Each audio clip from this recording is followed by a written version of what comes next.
ভালোবাসা মানে এটা নয় যে জীবনে একটা হ্যান্ডসাম বয়ফ্রেন্ড কিংবা একটা সুন্দরী গার্লফ্রেন্ড থাকতে হবে। ভালোবাসা মানে তো এটাই যে জীবনে আমাদেরকে বুঝতে পারার মতো একটা মানুষ থাকা দরকার, যাকে দেখে যার আচরণে মনে হবে যে হ্যাঁ, এই মানুষটাই আমার জন্য পারফেক্ট।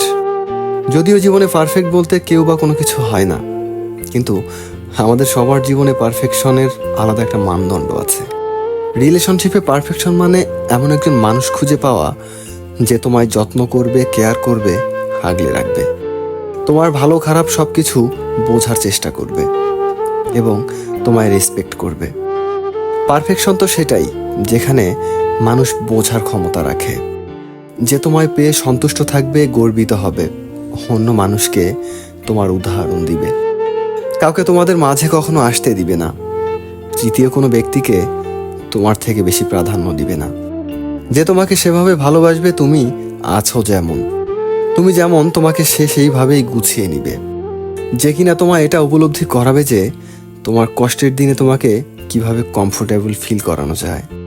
জীবনে পারফেক্ট মানুষ তো সে যে শুধু তার প্রিয় মানুষটাতে আসক্ত, যে জানে রাগের মাথায়ও প্রিয় মানুষটিকে সম্মান করতে হয়। জীবনে পারফেক্ট বলতে কিছু হয় না, তবুও একজন যত্নবান মানুষ, একজন দায়িত্বশীল মানুষ যে নিজের সবটা দিয়ে তোমায় আগলে রাখতে জানে। আর একটা রিলেশনশিপে এরকম মানুষকে আমরা বলি পারফেক্ট।